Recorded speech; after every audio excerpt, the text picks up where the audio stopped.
Ცალმებით პირველ რიგში მადლობა მოწვევისთვის. დიახ, ნამდვილად ვეთანხმები ჩემი კოლეგის მიერ ნათქვამს.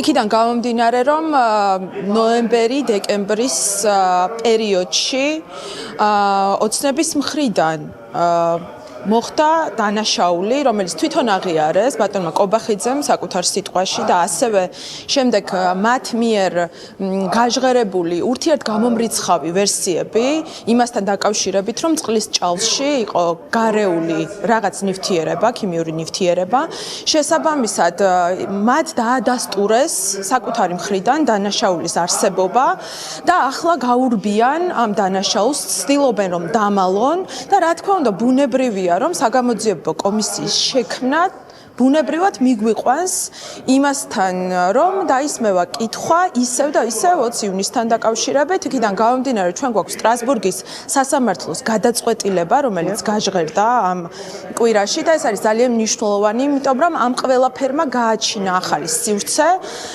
ახალი შეკითხვები 20 ივნისთან დაკავშირებით, რა თქმა უნდა, იმიტომ რომ სტრასბურგის სასამართლომ თქვა ამ გადაწყვეტილებით, რომ ბრძანება რეზინის ტყუების გამოყენებაზე არ გაუწია არც გახარიას და არც ერთ მოადგილეს. შესაბამისად ჩვენ ვხედავთ, რომ ნახევარის სიმართლით ცდილობენ ამ ორი ეპიზოდის შესახებ ისაუბრონ ქართული ოცნების მხრიდან და რა თქმა უნდა ოპოზიციის მხრიდანაც, იმიტომ რომ მე მაინტერესებს და მინდა ვკითხო იმ ოპო ლიდერებს, რომლებიც ამ მთელი პერიოდის განმავლობაში საუბრობდნენ იმას, რომ შტურმი პარლამენტის შენობაზე არ ხორციელდებოდა 20 ივნისს, აქედან გამომდინარე მაინტერესებს ახლა რას ამბობენ ისინი, აღიარებენ თუ არა შტურმს 20 ივნისის შემთხვევაში. რა თქმა უნდა ეს ორი საქმე ერთმანეთთან ბუნებრივად კავშირშია, იმიტომ რომ მაშინ, როდესაც სტრასბურგის სასამართლო გვეუბნება, რომ გახარიას და მის მოადგილეებს არ გაუციათ ბრძანება რეზინის ტყუების გამოყენებაზე და მაშინ, როდესაც იქ საქმეში ასევე წერია ის, რომ პირიქით გიორგი გახარიამ იკითხა კიდევაც საძახის მეშვეობით იყენებდნენ თუ არა რეზინის ტყუებს და მან მიიღო უარი,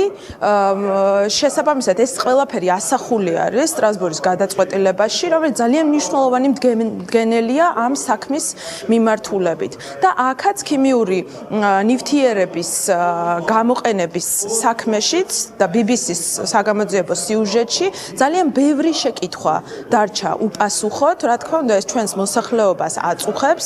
ეს არის ნომერ პირველი თემა, იმიტომ რომ ეხება ჩვენი მოსახლეობის ჯანმრთელობას, ამიტომაც ჩვენთვის ყველაზე მნიშვნელოვანია დღეს, რომ მოხდეს საგამოძიებო კომისიის შექმნა, რომელზეც გაეცემა პასუხები იმ შეკითხვებს, რომელიც ჩვენს მოსახლეობას აწუხებს და ბუნებრივად ეს პროცესი მიგვიყვანს იმ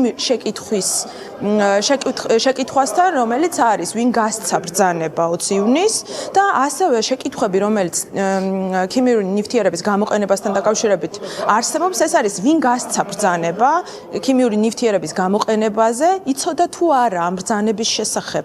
შინაგან საქმეთა სამინისტროს მინისტრმა ასევე საქართველოს ეგრეთ წოდებულმა პრემიერ-მინისტრმა, ანუ ეს ყველა საკითხი არის და ეს ყველა შეკითხვა არის აქტუალური და მნიშვნელოვანი, იმიტომ რომ ეხება ჩვენი მოქალაქეების ჯანმრთელობას და ძალიან მნიშვნელოვანია, რომ ეს ყველაფერი იყოს გათვალისწინებული და რა თქმა უნდა ეს საბოლოო ჯამში აი საგამოძიებო კომისიის შედეგები, რომელსაც საგამოძიებო კომისია პერსპექტივაში დადებს, იქნება საერთაშორისო გამოძიების გამაძლიერებელი.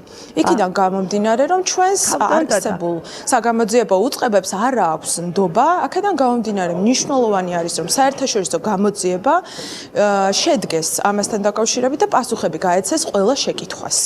ქალბატონ ტატა, სტრასბურგის გადაწყვეტილება ძალიან მნიშვნელოვანია დაზარალებულებისთვისაც და იმ მოქალაქეებისთვისაც, რომლებიც გახდნენ ხელისუფლების მსხვერპლი, ხელისუფლების მიერ გამოყენებული ძალის მსხვერპლი. თუმცა მოდით გავყოთ ორ ნაწილად საკითხი 20 ივნისის და ნოემბერ-დეკემბრის აქციების, ერთს გულისხმობ ქიმიური ნივთიერებების გამოყენების საკითხს და ვისაუბროთ იმაზე, რატომ ეშინია ქართულ ოცნებას, თუნდაც ქართული საგამოძიებო კომისიის შექმნის რისი ეშინია ასე ქართულ ოცნებას, თუმცა მეორე.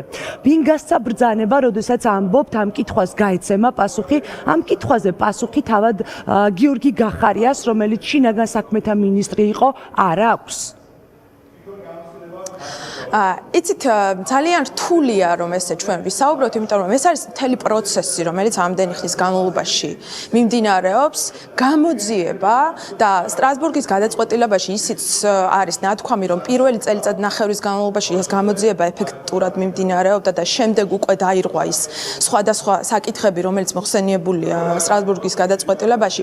ეს არის მთელი პროცესი და ნებისმიერი განცხადება, ნებისმიერი ადამიანის მხრიდან, რომელიც ამ პროცესში იყო ჩართული, რა თქმა უნდა დააზიანებს ამ პროცესს. ამიტომ პირველ რიგში ჩვენ უნდა მოვითხოვოთ მიუკერძოებელი და თავისუფალი გამოძიება ორივე შემთხვევაში, რომელიც მოგცემს ჩვენ იმის საშუალებას, რომ პასუხები გაეცეს შეკითხვებს, გაკეთდეს დასკვნები, შუალედური და მერე საბოლოო საკითხი. თავად ყოფილ შინაგან საქმეთა მინისტრს და შემდეგ უკვე პრემიერ-მინისტრს გახარიას აქვს. თქვენ თავად ამბობთ, რომ პირველი წელიწადნახევრის განმავლობაში მიმდინარეობდა გამოძიება. ამ კითხვაზე თავად გახარიას პასუხი არ აქვს, რომელიც პატიმრობა შეფარდებულია უკვე 20 ივნისზე ქართული ოცნების ხელისუფლების მხრიდან. რა თქმა უნდა, გიორგი გახარიას აქვს ნებისმიერ შეკითხვაზე გაცემული პასუხი. გიორგი გახარია იყო ერთადერთი უმაღლესი რანგის თანამდებობის პირი, რომელმაც გასცა ყველა შეკითხვას პასუხი ნებისმიერ ფორმატში, მათ შორის საგამოძიებო კომისიაზე, მათ შორის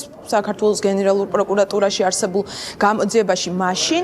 შესაბამისად, მნიშვნელოვანი არის, რომ ამ მიმართულებით თავისუფალი გამოძიება ჩატარდეს და მიუკერძოებელი და ჩვენი განცხადებებით არ დავაზიანოთ ეს პროცესი, იქიდან გამომდინარე, რომ საქმე ეხება და ახლა უკვე დადგინდა ის, რომ 20 ივნისის შემთხვევის შემდეგ და აი ამ მთელი შემთხვევის შემდეგ კიდევ დადგა დღის წესრიგში სახელმწიფოს მხრიდან ეს გადადგმული ნაბიჯი, რომელმაც გააჩინა კიდევ უფრო მეტი შეკითხვა. და აქედან გამომდინარე ჩვენ ვამბობთ, რომ დიახ არსებობს კავშირი, ანუ რა მოხდა 20 ივნისს და რა მოხდა ნოემბერ-დეკემბრის შემთხვევაში. რა არის ეს კავშირი, ქალბატონი ტატა? რა კავშირზე საუბრობთ? ორივე მხრიდან ძალის გადამეტებები არის. კავშირი თუ კონკრეტული პირია? კავშირი, რომელიც მაშინაც ბრძანების გამცემი იყო რეალურად და დღესაც ბრძანების გამცემი იყო ნოემბერ-დეკემბერში. აქ არის კონკრეტული შეკითხვები, რომელიც აქტუალურია ერთ საქმეშიც და მეორე საქმეშიც. ვინ გასცა ბრძანება, იცოდა თუ არა შინაგან საქმეთა მინისტრმა არსებული დაუშვათ კონკრეტული ქიმიური ნივთიერების გამოყენების შესახებ, იცოდა თუ არა ეგრეთ წოდებულმა პრემიერ-მინისტრმა ამის შესახებ. ანუ კითხვები არის ისეთი, რომელიც არის აქტუალური 20 ივნისის შემთხვევაშიც და ძალიან წააგავს. ბოლო და მარტივად გამომდინარე, ამას ძალიან მნიშვნელოვანია, რომ გამოძიება ჩატარდეს. მაშინ რეზინის ტყუების ეგრეთ წოდებული დათვის ტყუებს უწოდებდნენ, მაშინ რეზინის ტყუების გამოყენებაზე ბრძანების გამცემით და დღესაც ქიმიურ ნივთიერებაზე გამოყენებაზეც ბრძანების გამცემი ამბობთ, რომ ერთი და იგივე პირი იყო და ამ კითხვაზეა პასუხი გასაცემი. ნახეთ, ძალიან მნიშვნელოვანი არის ის, რაც თქვა სტრასბურგის სასამართლომ. და სტრასბურგმა თქვა, რომ არც გიორგი გახარიას, არც მის მოადგილეებს არ გაუციათ ბრძანება რეზინის ტყუების გამოყენებაზე. ვინ გასცა ბრძანება? სასამართლოს გადაწყვეტილება და ეს არის დასადგენი, ეს არის მთელი პროცესი. ამიტომ ვითხოვთ ჩვენ გამოძიებას, ამიტომ ვითხოვთ ჩვენ თავისუფალ და დამოუკიდებელ გამოძიებას, რომელიც გასცემს ამ შეკითხვებს პასუხებს. იქიდან გამომდინარე, რომ ეს დადგინდა უკვე და ასევე ძალიან მნიშვნელოვანი საკითხი, რომელსაც არ აჟღერებენ ოპოზიციის ლიდერები, ეს არის შტურმთან დაკავშირებით. შტურმი იყო პარლამენტის შენობაზე, შესაბამისად ლეგიტიმური იყო იმ ძალის გამოყენება, რაც გამოყენებულ იქნა 20 ივნისის შემთხვევაში. მადლობა, ვუსმენდით ტატა ხვედელიანს.